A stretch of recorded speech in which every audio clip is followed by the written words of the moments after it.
Hey folks, Roland Martin here, broadcasting live from Fort Lauderdale, Florida, where I'll be addressing black educators tomorrow morning. But coming up today on Roland Martin Unfiltered for Thursday, March 21st, 2019, the Atlanta mayor, Keisha Lance Bottoms, announces a major investigation reopening the Atlanta child murders. Of course, it took place between 1979 and 1981, leaving 29 children dead. No one was ever convicted for those crimes. Keisha Lance Bottoms will join us right here on Roland Martin Unfiltered. Folks, remember the wrestler forced to cut his dreadlocks or forfeit his match? For new details on how the referee and the school district tried to calm the furor after the video went viral. The reporter who dug deep into this story will join us live. All that banging on CNN for its lack of black executive diversity is paying off in a small way. Jeff Zucker will be facing a new sheriff in town with a mandate to fix the diversity problem. We'll explain to you what that means. Thousands of Liberian immigrants face deportation if the Trump administration does not act in the next 10 days. We'll tell you exactly what's going on with an attorney for the Lawyers Committee for Civil Rights under law. And also, should Joe Biden pick Stacey Abrams to be his VP choice as soon as he announces a run for president? Or is she just a prop? We'll break it down with our panel. Plus, I've got one of my special breakdowns on history, y'all, when it comes to Laura Ingraham. Y'all, you cannot believe the conversation that she had on her Fox News show.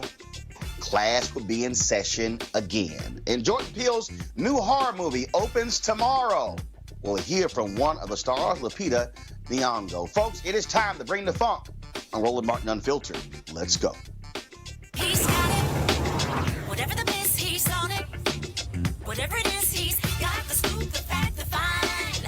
And when it breaks, he's right on time and it's rolling. Best believe he's knowing. Putting it down from sports to news to politics. With entertainment just for kicks, he's rolling.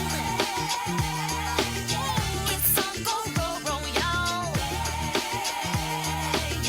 It's Roland Martin, yeah. Rolling with Roland now. He's funk, he's fresh, he's real, the best, you know he's Roland Martin now.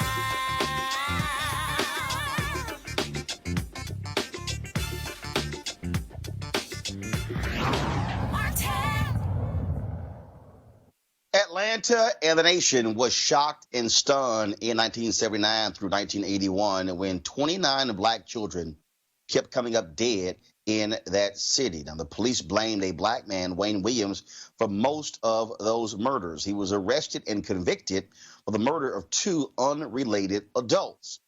Now, no one has been charged in any of the 29 children's death, but as a result of a new documentary that is coming out drawing attention to the Atlanta child murders, Atlanta Mayor Keisha Lance Bottoms announced today that the cases will be reopened using new forensic technology that may point to a definite killer or killers. Now, in previous conversations, of course, the police commissioner at that time, Lee Brown, he said that no doubt Wayne Williams was indeed the killer, because he said as soon as Wayne Williams was convicted, all of the killings stopped.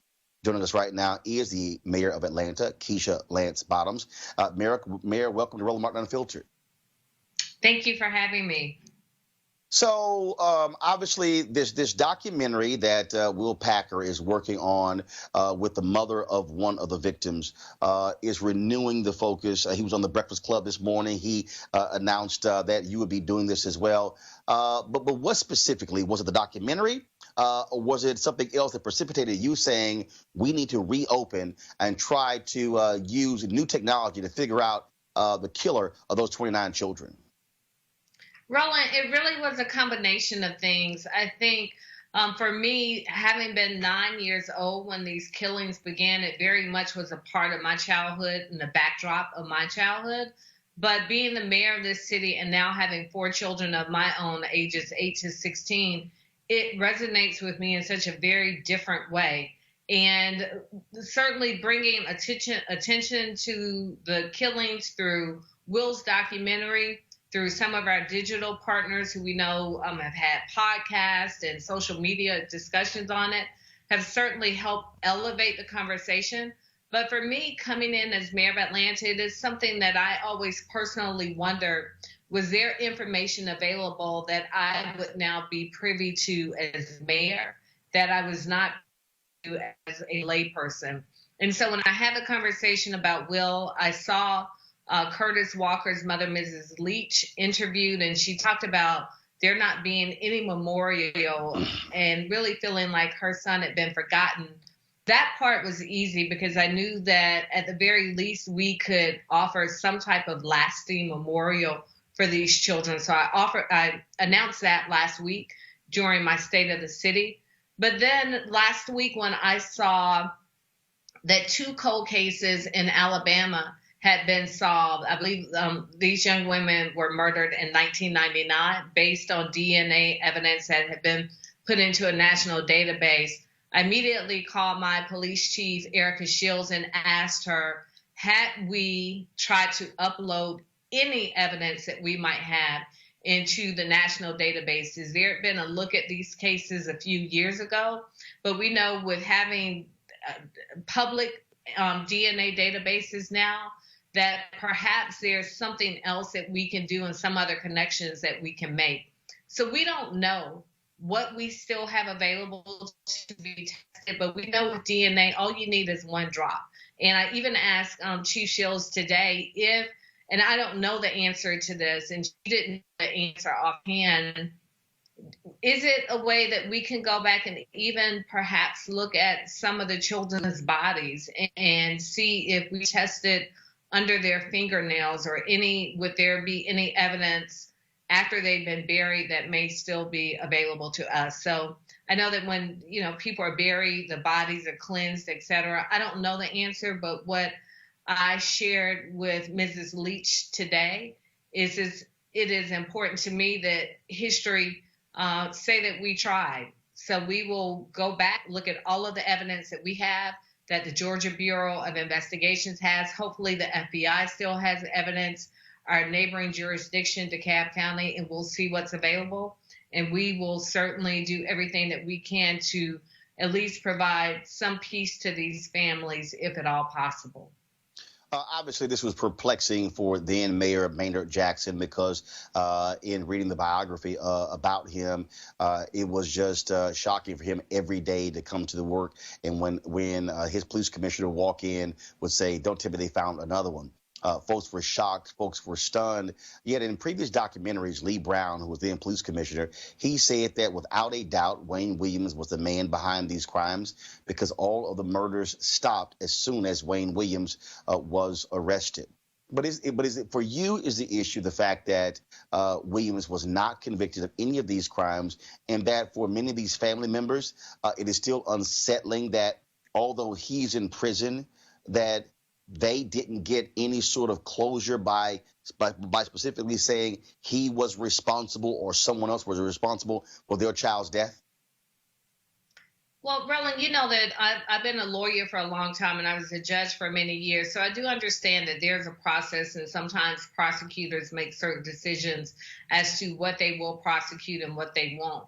The interesting thing that I think has always really struck people in Atlanta, and when you look at profiles of serial killers, is that the murders that Wayne Williams was actually charged with were murders of much older young men.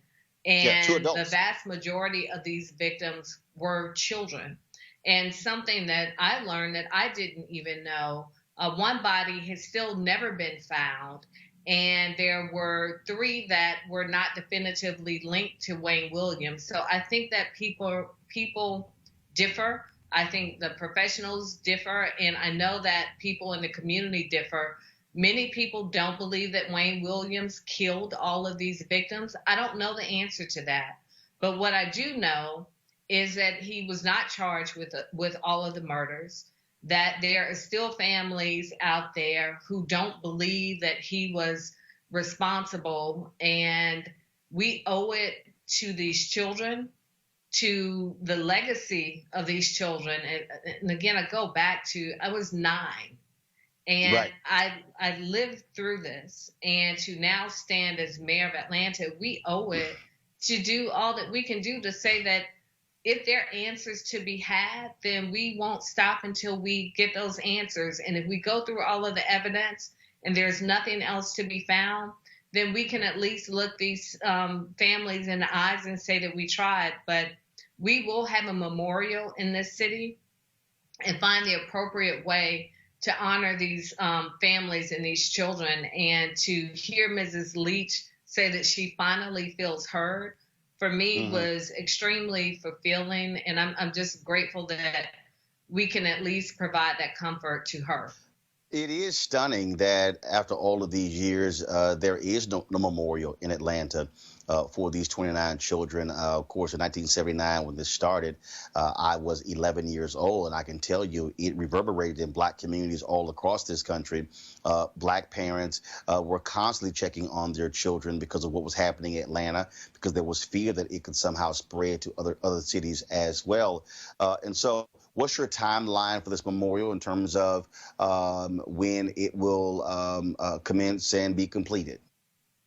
We are getting to work on that immediately, and Will Packer has already agreed to do whatever he can do to help us facilitate that. But most importantly, we want input from the families as to what they would think would be appropriate. And, you know, if you can imagine this today, I remember Roland, my grandmother and my aunt calling from Chicago, begging my mother to send me to Chicago to live because they were killing Black children in Atlanta.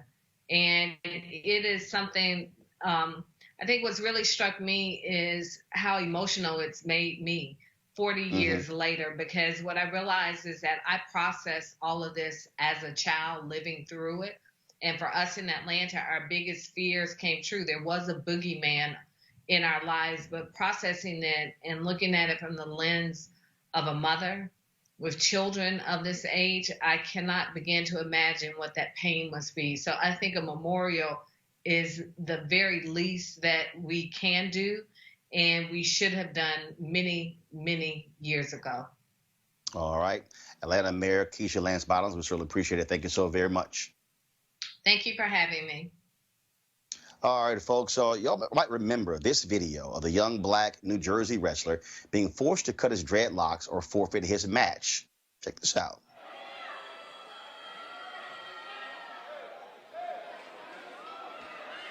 Now, the white ref said no to wearing a cap as the wrestler Andrew Johnson had done the week before. Now, he ended up winning the match, but you can see how upset he was about the forced haircut. The referee, Alan Maloney, announced this week he is suing because he suffered emotional distress from the well-deserved backlash. What the hell is that? Joining us now is Melanie Burney, is a reporter for the Philadelphia Inquirer, who has dug deep into this story. Melanie, welcome to Roland Martin Unfiltered. Hello, Roland, and thanks for having me. So I'm curious, how all of a sudden is he the one who was emotionally impacted by this when it was his action that caused the furor all across the country? And then we found out about his history as well, using racial language previously.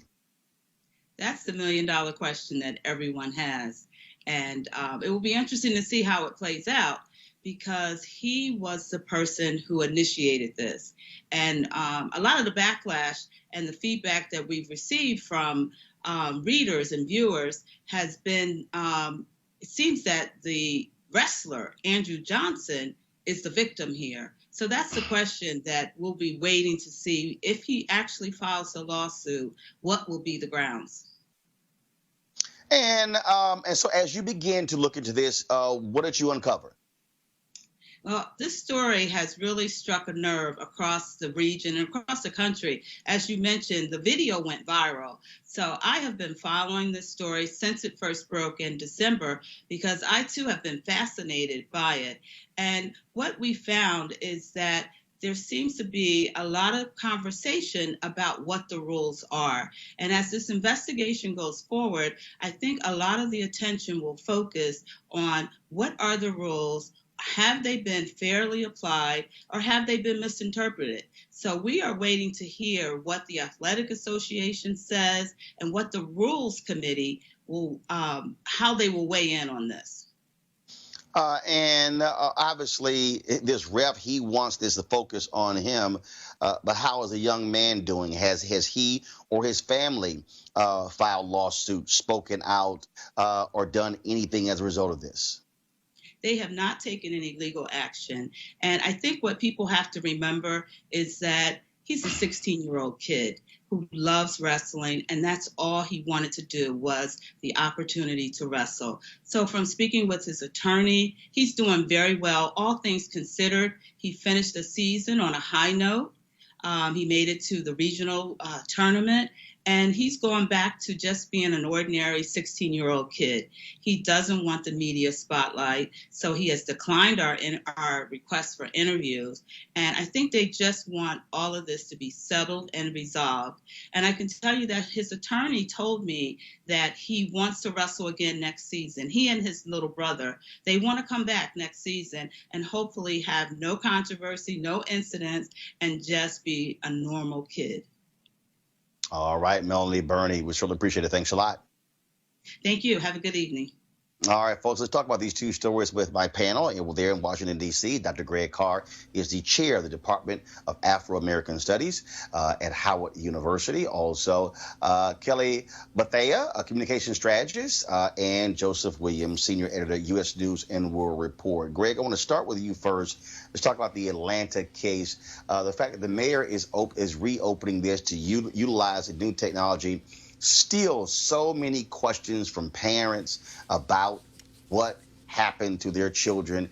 29 black kids dead, and no one ever convicted specifically for their murders. Roland, I think near the end of the interview, you put it well when you asked the question about the fact that there's not been a monument. I'm drawn back to two of our most powerful writers and thinkers of the last century.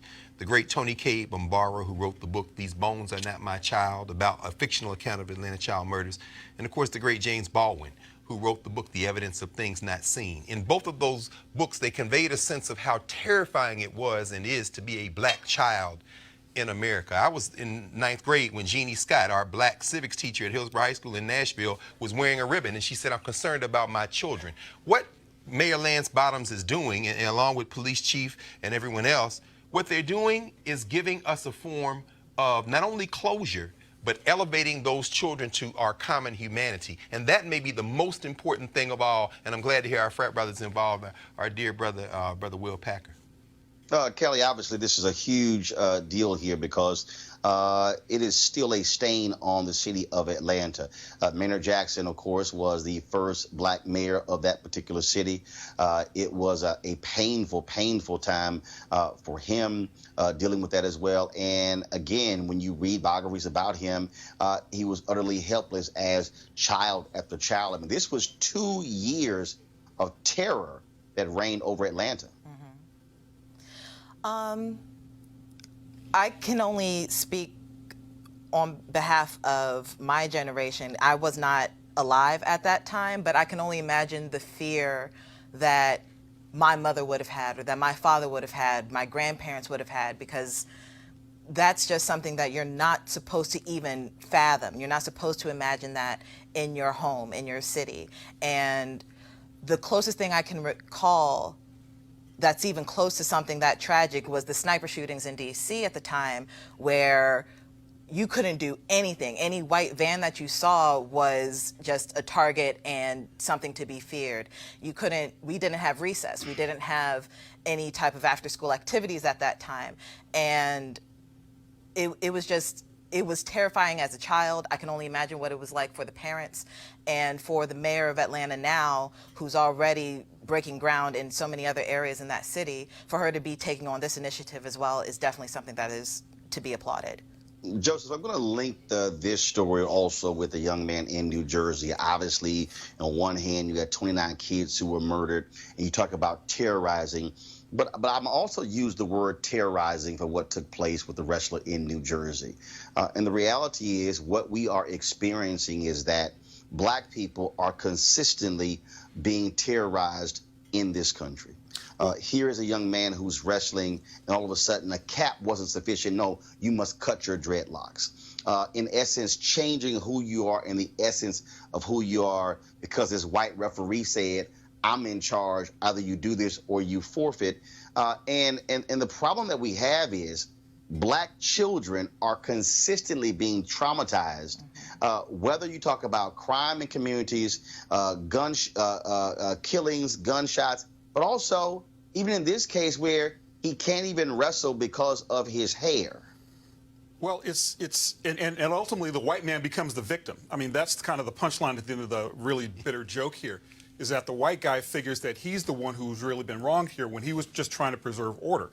And they're all of a piece, right? I mean, they're all of a piece about young African Americans who are dehumanized in a certain way and whose bodies are deemed disposable in the case of the Atlanta child murders, and whose self-expression is being repressed in the case of the wrestler. Now, certainly, yes, he's a young man who's got his future ahead of him.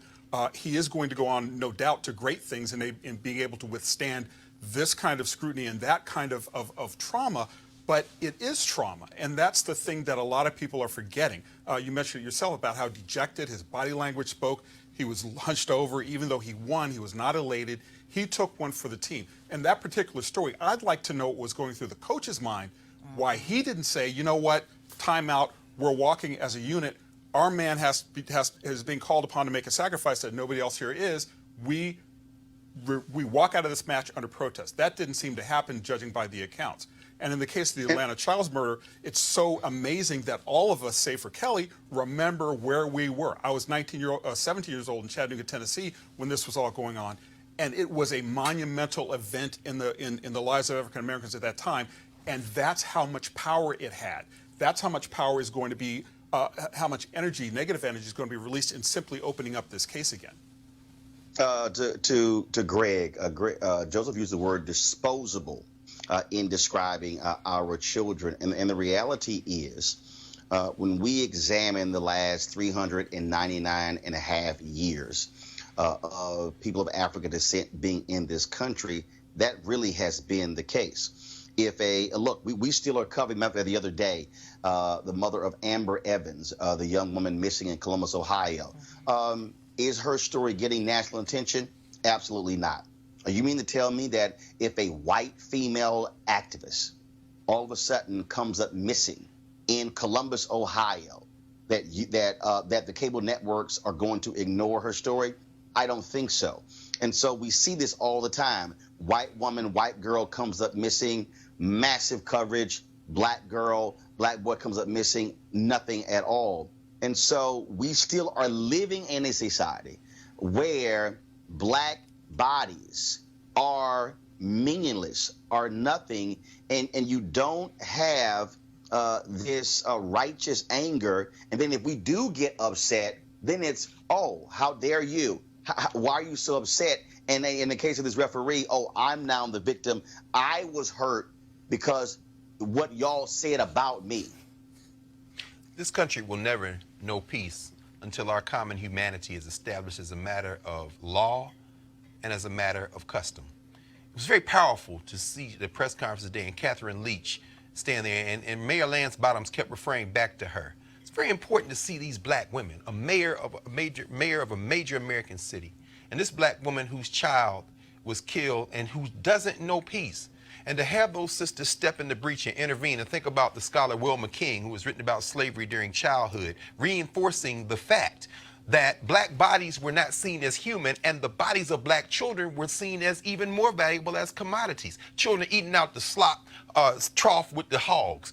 Children who are basically bartered and sold. Coming into the 19th, 20th century, cartoons where black children are always being threatened by alligators or swallowed by animals, or the 10 little ends coming after 10 little Indians. In other words, these are little children. They're not children. They're little playthings. So to see Mayor Lance Bottoms and to see that sister and just have her keep referring back to her reinforces the fact that I don't care how many white men or white women or anybody else goes to court and say that they were threatened.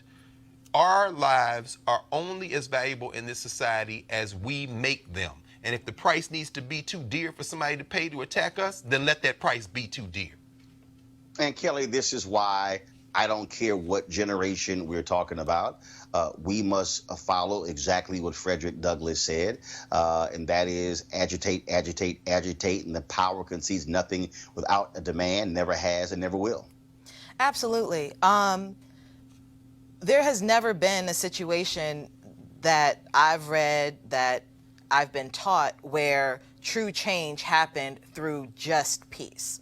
Something always had to be agitated. Something always had to be interrupted in order for anything positive to happen. And when that happens, it's not necessarily all positive. Sometimes it requires violence, sometimes it requires protest, sometimes it requires you being uncomfortable in order to get comfortable afterwards.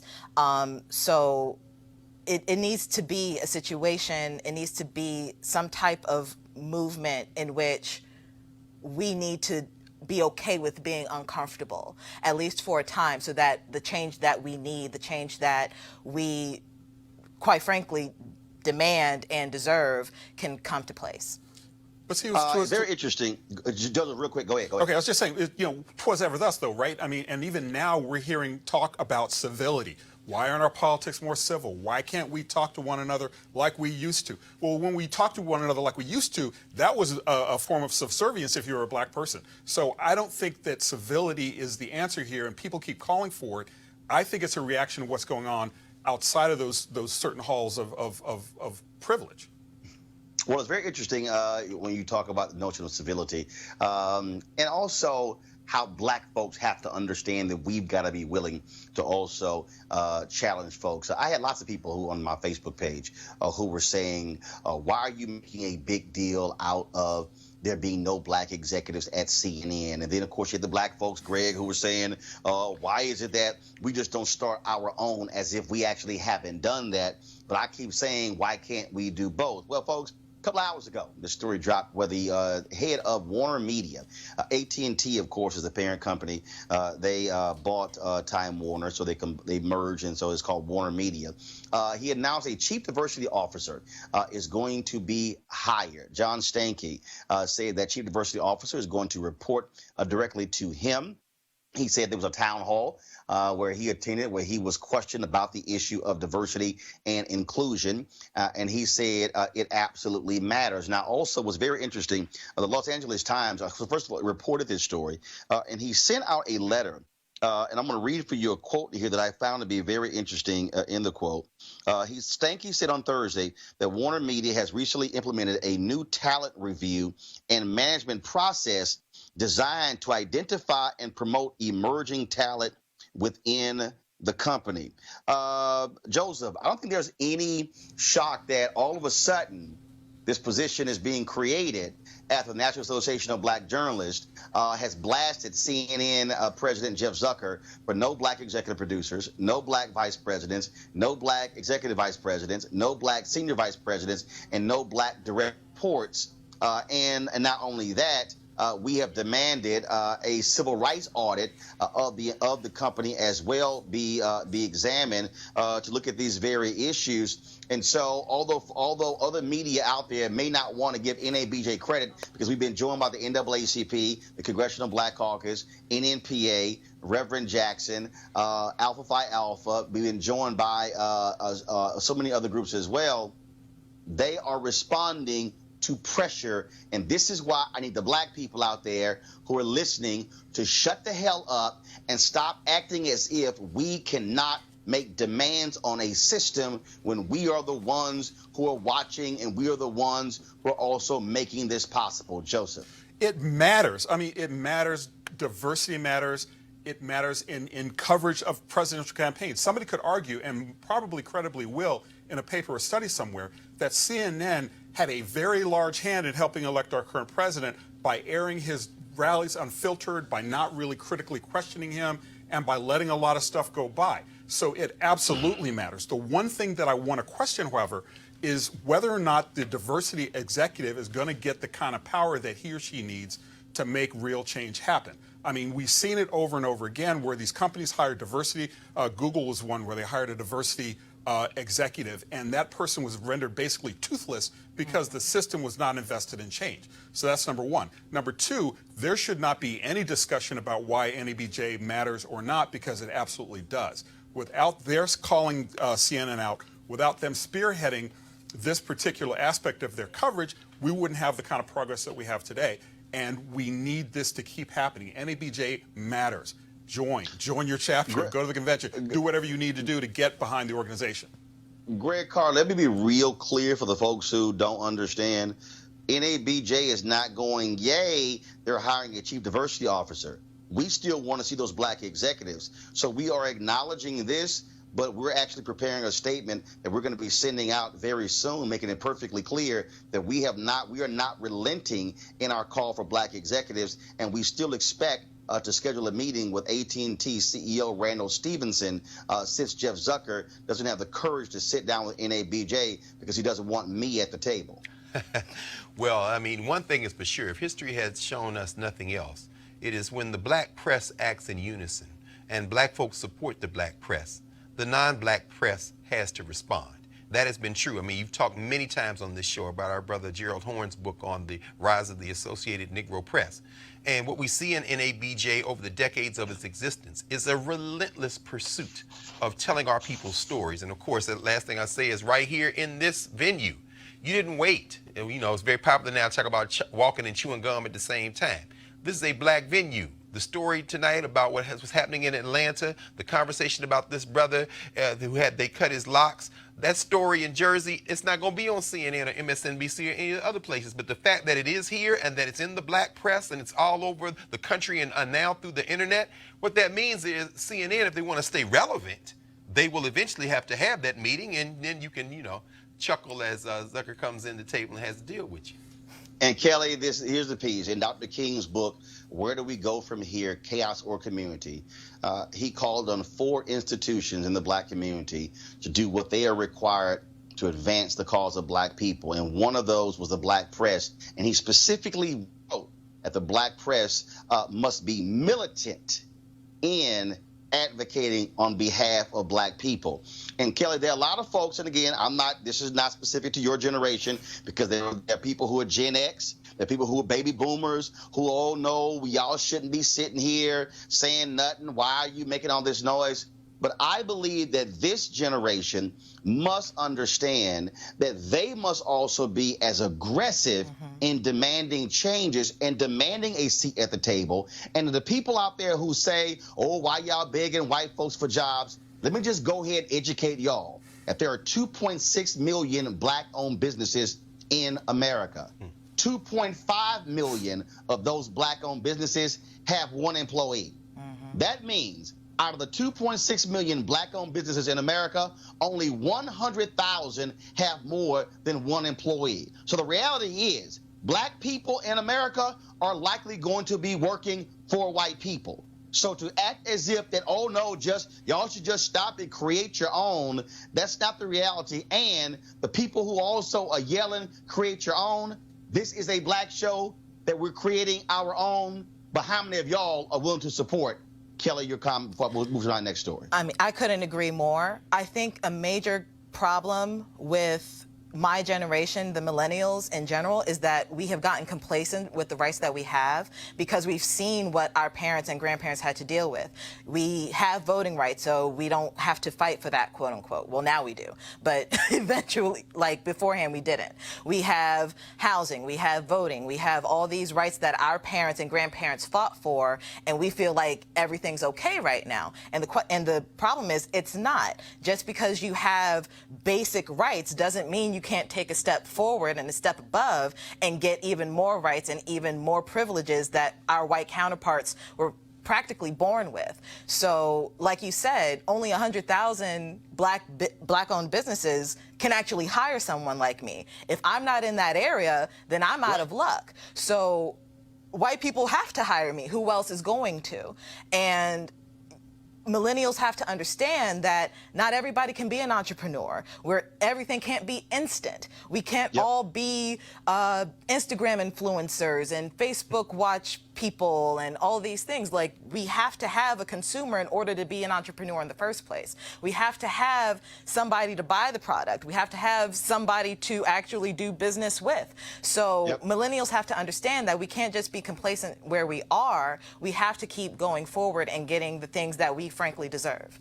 All right, then, of course, folks, you can always support Roland Martin Unfiltered by joining our Bring the Funk fan club. And, of course, go by going to RolandMartinUnfiltered.com. And then all the folks, of course, who are watching YouTube right now, you can also actually contribute right now, right there on the page. I already see some folks who have, and I certainly appreciate AFAB for doing so.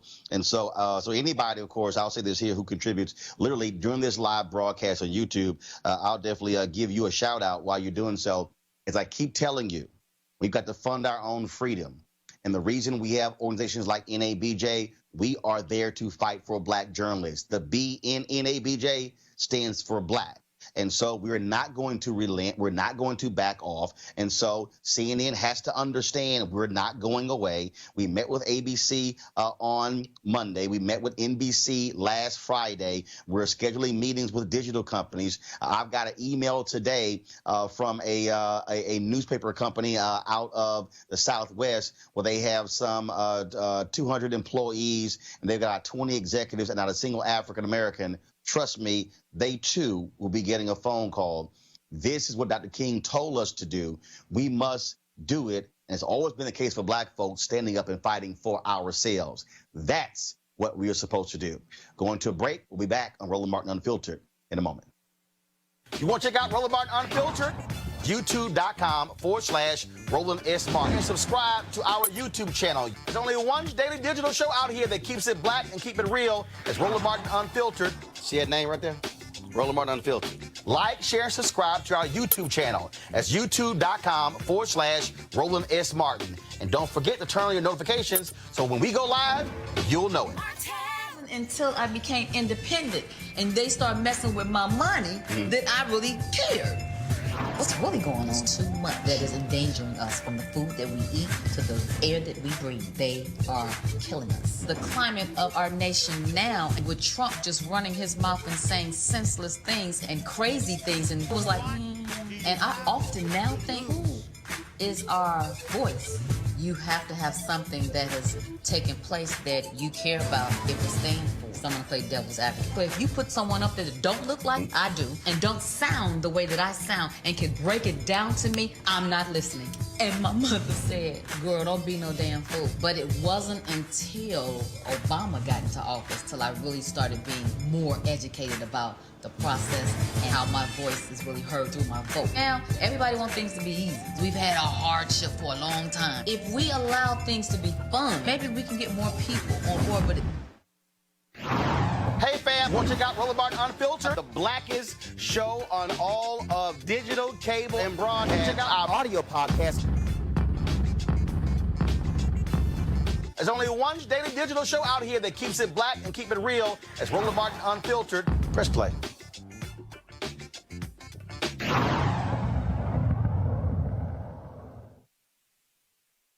Foreign-born immigrants from Africa and the Caribbean make up about 10% of the Black population in America. Some are legal permanent residents, some here on work visas, and some are here as refugees. And some can be deported if the Trump administration decides to send them back to where they came from. There are thousands of Liberians here as a result of a brutal civil war that killed 250,000 people between 1989 and 2003.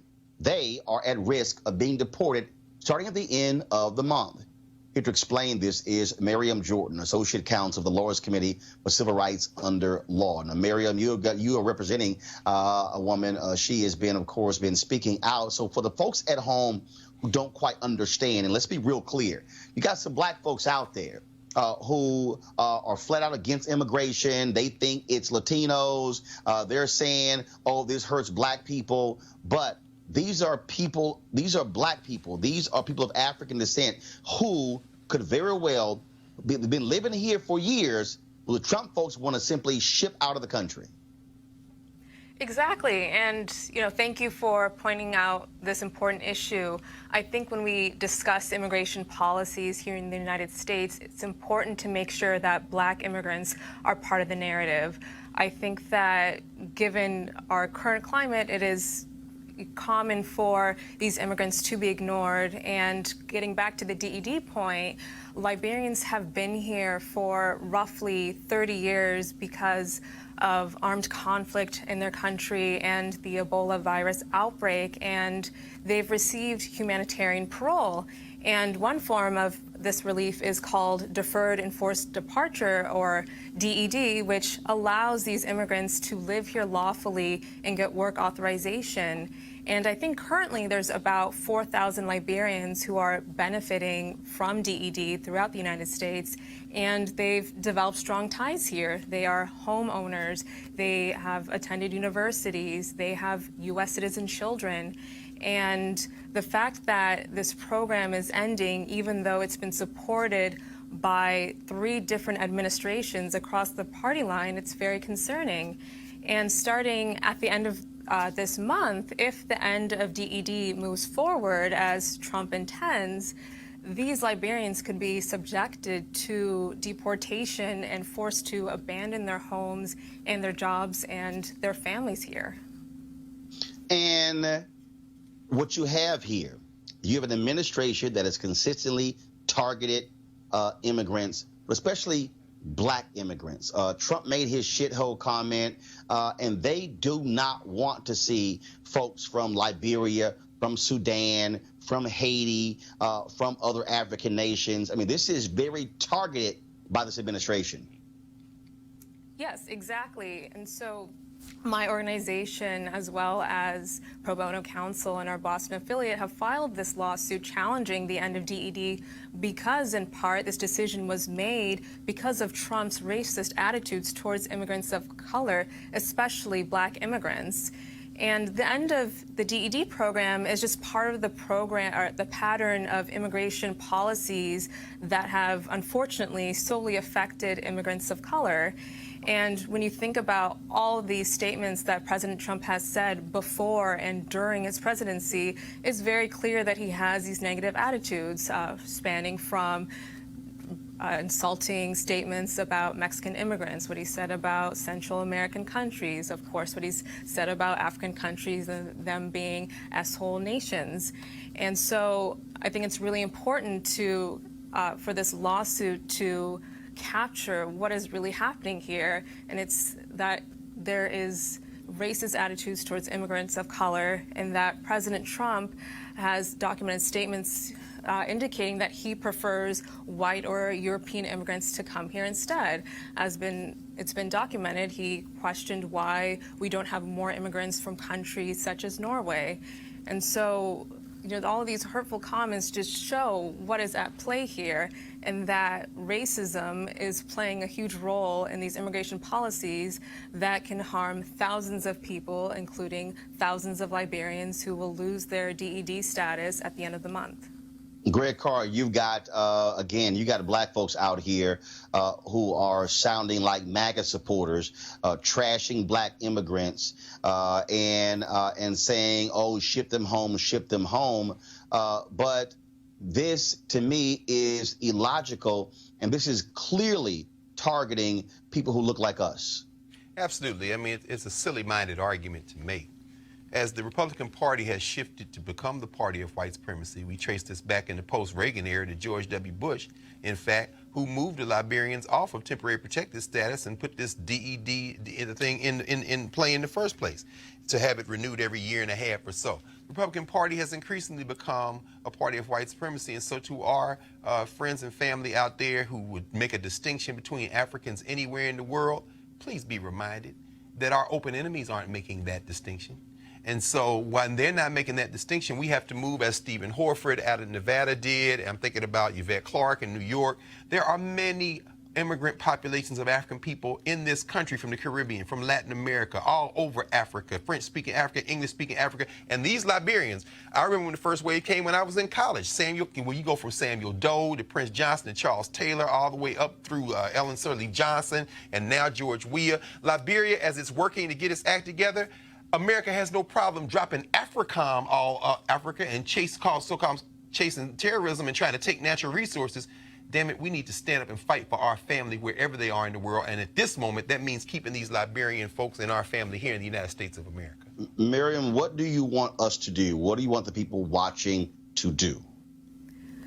So I think there's many different ways to target this upcoming end of the DED program. So aside from our lawsuit, there's also the possibility of a legislative fix. And so I think it's really important to urge members of Congress to support legislation that will create a pathway towards permanent residency and citizenship for these Liberian DED holders. And it's really important to understand that DED has benefited immigrants from other countries, and when their status was ending, Congress in the past had found ways to pass legislation that created a pathway towards permanent residency.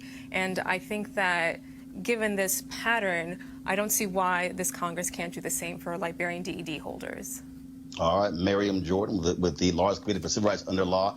And anytime Kristen is here, I always tell her she has to make the appeal for folks to support the work that y'all do. So for folks who want to support the Lawyers Committee, what's the website to go to? Lawyerscommittee.org. All right. Always ask for money, Miriam. Always ask for money. I'll remember that. Thank you. Very much. Always ask for money. All right. Going to a break. When we come back, we're going to talk about this white racist DA in Mississippi who is running unopposed. Makes no sense. Stacey Abrams, could she be on the ticket with Joe Biden? And, we got to have a little history lesson for Laura Ingraham and, of course, a clueless guest on Fox News who had no understanding about the Civil War and the Constitution and American history. You're watching Roland Martin Unfiltered. Back in a moment.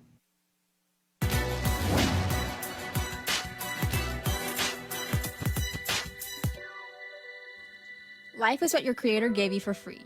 Style is what you do with it. Astronaut Mae Jemison.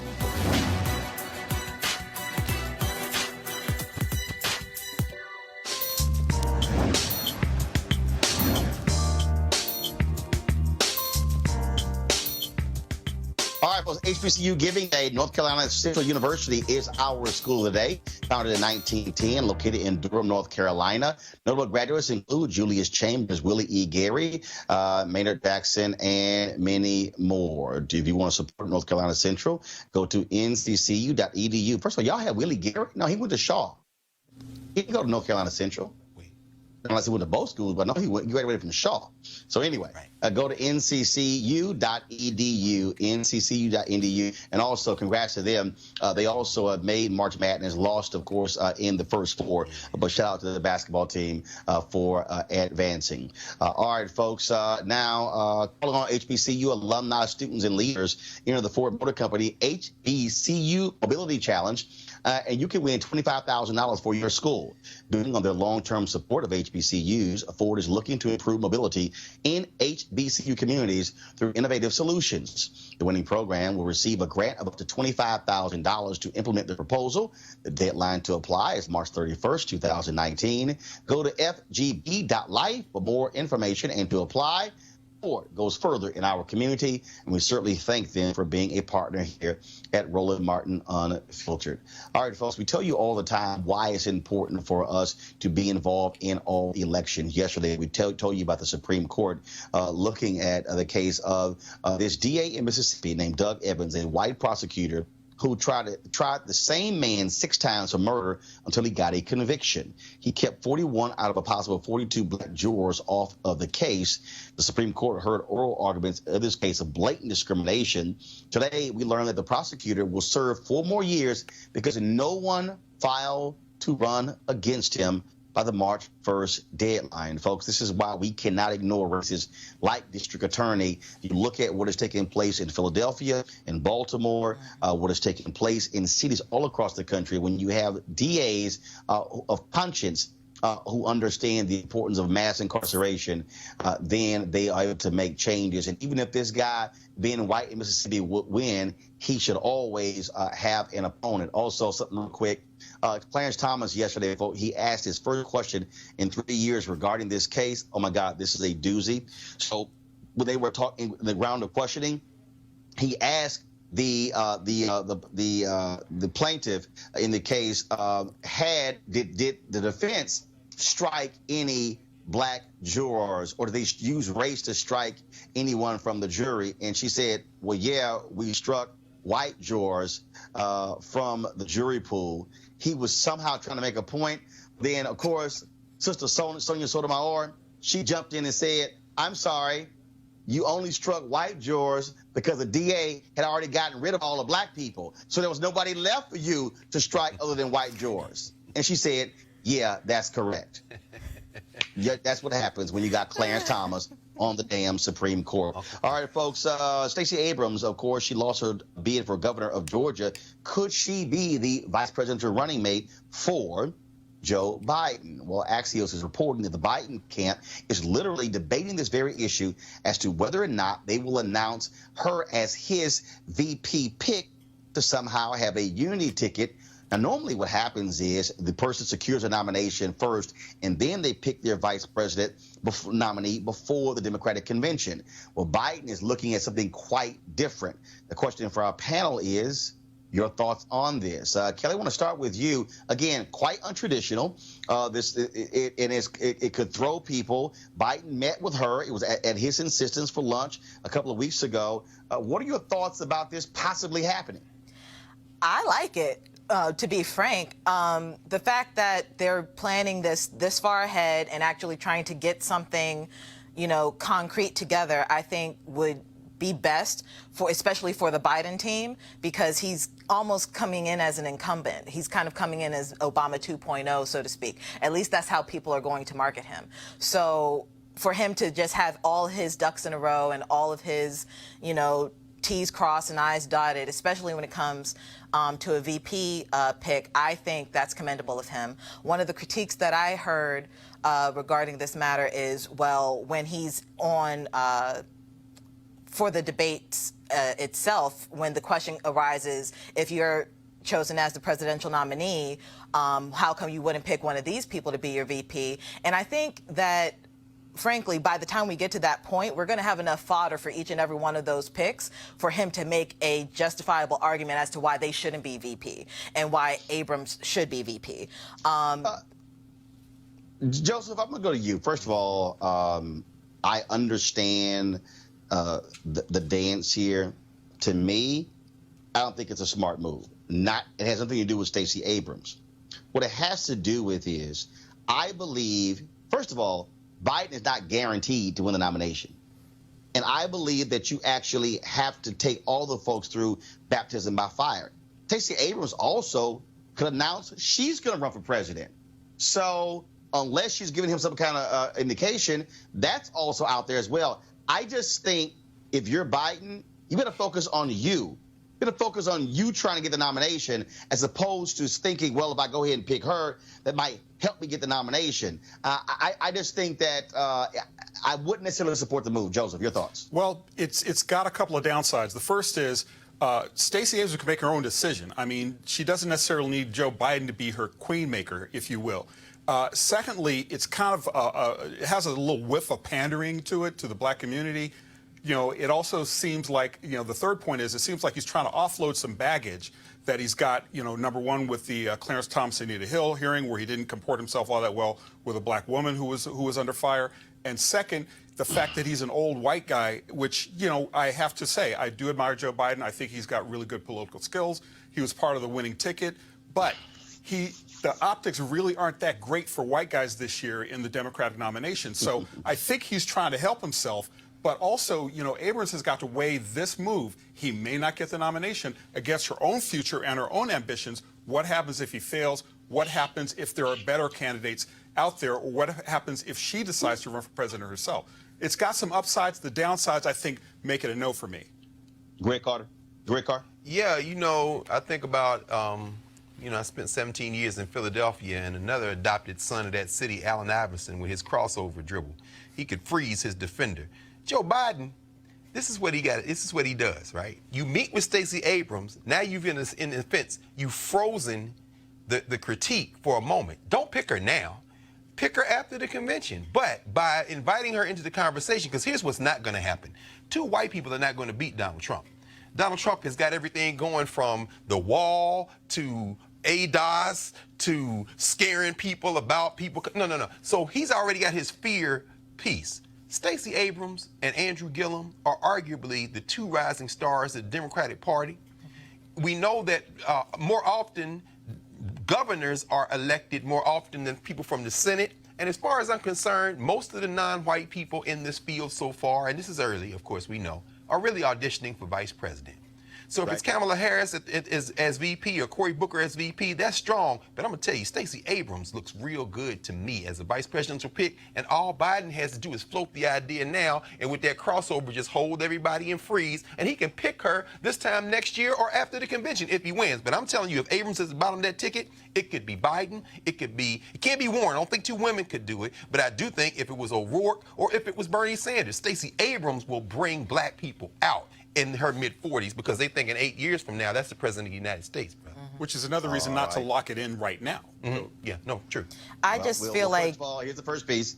Joe Biden got to decide if he's going to run. True. So, I mean, so all this other talk about we might pick. At the end of the day, Joe, hurry the hell up. Time you get in the race, okay? Stop wasting time. All right, folks, I got to go to this story here because, look, first of all, Fox News does a very good job every night of delivering us unbelievable content on Roland Martin Unfiltered. Okay, we got a segment called Crazy as White Women, Crazy as White Men. And so we're just going to create a whole new segment, What the Hell They Said Now on Fox. So Laura Ingraham last night was interviewing John Woo, the lawyer in the George W. Bush administration who wrote the memos that justified torture. Okay, he tried to say that the Civil War cleaned up the racism in the United States Constitution. Y'all just play it. The people who are criticizing the Electoral College, it's almost as if they forget the entire 19th century and the key moment in American history, the Civil War. If there was an original sin in creating the Electoral College and the Constitution, Abraham Lincoln and the North fought a war where 600,000 Americans died to end slavery and to correct the mistakes. 3 amendments were added to the Constitution after the Civil War and wiped out, I believe, anything that had to do with racism in the Constitution's original birth.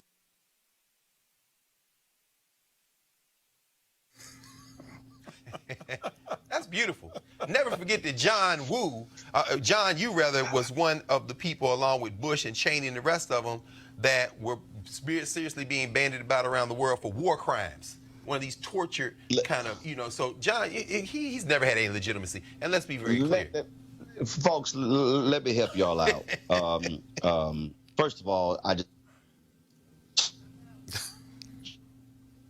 Hard to know where to begin. 13th, the 14th, and the 13th, 14th, the 15th Amendment wiped out the racism that was in the United States Constitution. Does he recall what took place with the Dred Scott decision? Now, that took place before the 13th, 14th, and 15th Amendments, but it still was there. I also find it interesting that he mentioned those 3 specific amendments, because what John did not admit last night, and isn't Laura Ingraham an attorney? She should know. I mean, I'm not, but she should know this because there was a there was a Supreme Court case in 1883. 5 separate decisions that dealt with this very issue that actually rendered those 3 amendments unconstitutional.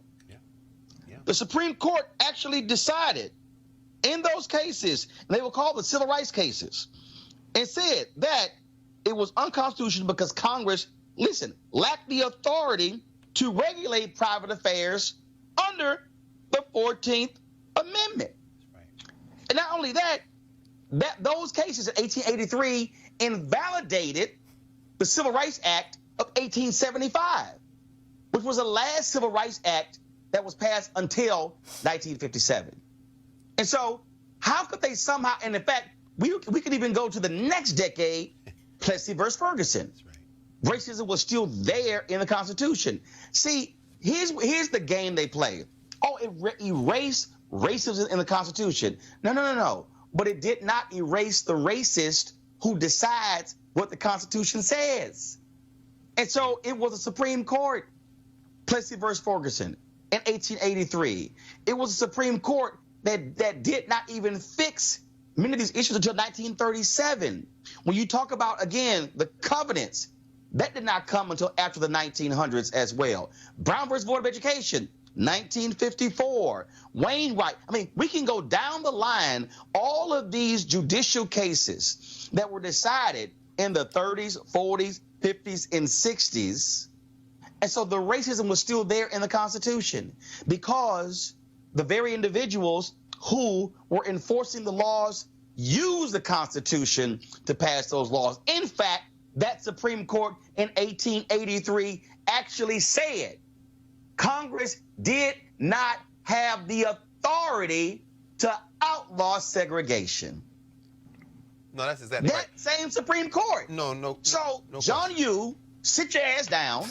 Laura Ingraham, shut up. Because what they're trying to do, they are trying to tell the white folks who watch Fox, all these things were fixed because of the Civil War. As if the 92 years after the Great Compromise of 1877 somehow did not happen. It did, because if it was fixed with the 13th, the 14th, and the 15th Amendment, there would have been no need for the 1957 Civil Rights Act, or the 1960 Civil Rights Act, or 1964, or 65, or 68, or any of these decisions. Remember, it was Brown 1 and Brown 2. So, John Yoo, I don't know what law school you went to. Maybe it was Trump University, but seriously, enough with the revisionist history. Because guess what? People like Greg and Kelly and Joseph and myself, we are the reason white folks did not want black folks to know how to read. Mm-hmm. Because we could tell folks like you, who are Asian, who, by the way, would not have been accepted in America at the same time we were. Learn how to read history, not his story. All right, y'all. I got to go ahead and end it on this one. Great movie coming out this weekend. Last night, did y'all got the photo? Show the photo, please. Last night, Howard University.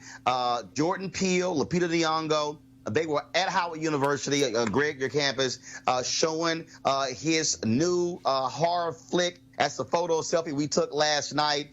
It is expected to earn about $40 million this weekend. Here is an interview with Lupita Nyong'o. We meet a family, the Wilsons, and the mother, Adelaide, is riddled with this trauma from her childhood that she cannot explain or shake off. And she's convinced, as they're on their way to their summer home in Santa Cruz, that something bad is going to happen.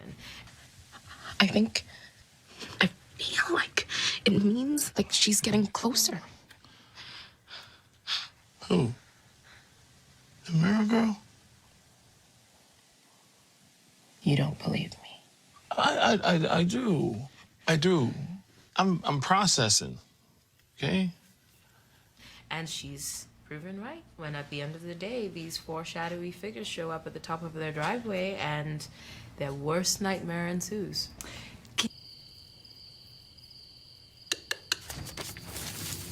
Hey! Hey! Hey! Hey! Hey!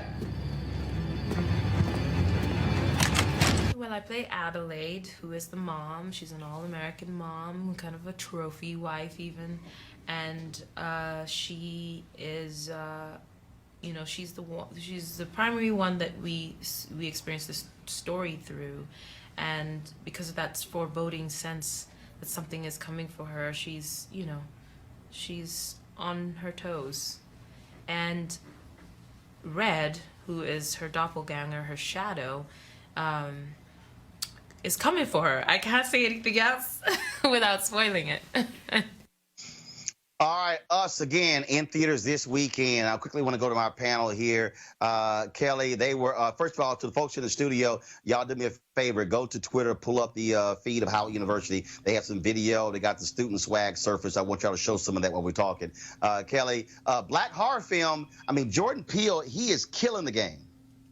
I mean, to the point where I'm afraid to go see the movie, specifically by myself. I need an entire therapy team and friends, family, and some wine in order to see this movie. But of course, you have to support Jordan Peele's career because it's just absolutely remarkable what he's doing. He's not only changing the game, he's rewriting the entire template as to what horror and suspense is supposed to be. So I'm excited, but I'm scared. I'm not going to lie. I am terrified to see this movie. Joseph, first of all, I think what's awesome about this is, again, here's Jordan Peele, who folks know from the comedy show on Comedy Central, who is just changing the game. And not just even with horror, he was the one who made it possible for Spike Lee to do Black Klansman. And Spike said, I wouldn't be in this position if it wasn't for Jordan Peele. They're opening doors for each other. Spike opened the door for Jordan. Jordan opened another one for Spike. And what's interesting about this film and what's remarkable about it is the fact that it is normalizing the black experience. Black people get to be in horror situations just like the white people do. And he's redefining something and groundbreaking with a combination of humor, the black experience, and horror. And it works on so many levels, at least Get Out did when I saw it, and I expect the same thing from this film. And he also deliberately gave a shout out to HBCU and had his main character dress in Howard gear just for this occasion. And again, Greg, that's a great point there. You saw the pulpit selfie. They presented the three of them with Howard University sweatshirts last night, and he said it was just sort of organic how it happened. And so here is a black director, a black writer who is changing the game and making it perfectly clear. You know what? I'm going to put us at the center. And he said last night to the students, and guess what? This is a horror film where black people live to the end. Yeah, you know, it's interesting because, I mean, I would put us in the long arc of black horror films. Think about films from the 1970s like Blackula, featuring, of course, one of the great classically trained actors, William Marshall, and then the one with Pam Grier as a Vodun priestess, Scream, Blackula, Scream. So this is not like the first, like Abby. Remember the zombie movie, Abby? And we can come forward. So I hope that Brother Peele, I expect, is going to do well. I'm not scared to go see it because, quite frankly, I think Get Out was a little overrated as far as I'm concerned. So we'll see how he does on his sophomore. Oh yeah, absolutely. Kind of a thin plaque. Greg. Okay, Greg, you can get your ass whipped on that one. Well, that's all right because I'm not scared because I'm a black man in America, which means my horror show starts in the morning and ends at night every day. So we'll see. But I do expect it's going to be well. And I know the Howard kids love it because they're dressed in Howard gear. So of course. I'm not. Horror movies mean nothing to me, frankly. I see them as comedies, so I laugh through most of them. So yeah, they do nothing for me, but I'm definitely going to go see it. Of course, when Get Out came out, I was so busy, and then Jordan actually sent me a direct message saying, Roland, have you seen the movie? And I was like, I haven't. He's like, okay, I need to get your opinion on the movie. I was like, okay, chill, man, I'm going to go see the damn movie. And so I told him last night, I ain't going to wait 3 weeks this time to go see the movie. I'm going to go see it this weekend. So I want all of y'all to go see Us. Look, the first weekend is the most important movie. Let's make Us the #1 film in the country. Let's support what Jordan Peele is doing because he's writing some great stories. I want to thank Kelly, Joseph, and Greg. Our panel has been on the show today. Of course, I'm broadcasting live from Fort Lauderdale. Tomorrow, I'll be speaking to the black educators here. I want to get the name right. Of course, BAPSI, their educational conference, and it's going to be taking place at Dillard High School. And so I'm going to be speaking at 8 o'clock tomorrow. It's the Black Alliance of Black School Educators. So I'll be speaking tomorrow morning, and so looking forward to that. Hopefully the Wi-Fi is good. I'm going to try to live stream the speech. Also, Melody Campbell's group, the Black Women's Roundtable, is releasing their new report. We're going to be live streaming that from 9:30 to 10:30 a.m. Eastern as well. Why am I saying all of that? Because the reality is this, folks. nobody else is doing what we are doing. Not only are we doing a daily show right here with Roland Martin Unfiltered, we also have our one-on-one interviews. We have Lisa Ray is going to be tomorrow after we finish our show at 7 p.m. And then we also, of course, have the live events that we cover. We are covering what's happening in our community. There's a lot of people out there who are talking about, they cover this and cover that. But there's a lot of people, y'all, who are sitting behind microphones, not out here actually covering the news, bringing on guests, talking about the stuff that matters to us, which is why I need you to support what we do. You can support us right there by giving on the YouTube chat room, or you can go to Roland Martin Unfiltered. You can give via Cash App, Square. You can also give via PayPal as well. You can give monthly, you can give quarterly, you can give one-time payment. Every dollar goes to support the show. So, for instance, next week, we're going to be in Los Angeles, NAACP Image Awards, 50th anniversary. We'll be broadcasting, Red Carpet Friday and Saturday as well. And so we got we got all kinds of stuff that we're doing. We need your help to make it happen. I would love to get 100 of you signing up between now and tomorrow. And of course, at the end of the show tomorrow, we'll also run the video of all of our donors to our Bring the Funk fan club. So please, let's make this thing happen. $5, 50, 100, 500, doesn't matter. Every dollar counts. And so I shall see you guys tomorrow. Want y'all to have an absolutely great day. Share this video. Tell folks to watch it. I got to go.